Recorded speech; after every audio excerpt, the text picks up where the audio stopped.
ఇంకొక మాట కూడా చెప్పదలుచుకున్నా. ఇన్వెస్ట్మెంట్స్ కోసము రోడ్ షోలు United states of America, Singapore, Japan, south Korea, Dubai లాంటి నగరాలకు పర్యటన చేస్తున్న మేము, మీరు రండి మా రాష్ట్రంలో పెట్టుబడులు పెట్టండి, మా నగరాన్ని అభివృద్ధి చేయండి అని విదేశాలకు వెళ్ళి దావోస్ లాంటి వరల్డ్ ఎకనామిక్ ఫోరం మీద వెళ్ళి ఆహ్వానిస్తున్నప్పుడు నేను మిమ్మల్ని అడిగేది ఒకటే, ఇతర దేశాల నుంచి పెట్టుబడులను ఆహ్వానిస్తున్న మేము ఈ నగరంలో, ఈ రాష్ట్రంలో, ఈ దేశం అభివృద్ధి కోసం పాటుపడుతున్న మిమ్మల్ని ఎందుకు ప్రోత్సహించము? ఎవరినో వెళ్ళి ఎక్కడి నుంచో భాష రాని వాడిని, భావం తెలియని వాడిని, ఈ ప్రాంతంతో అనుబంధం లేని వాడిని మా నగరానికి వచ్చి పెట్టుబడులు పెట్టండి, మీకు అవకాశాలు కల్పిస్తామని చెప్తున్న మేము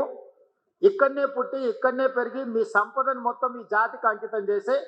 మిమ్మల్ని ఎందుకు వదులుకుంటామని మీరు ఆలోచన చేస్తున్నారు?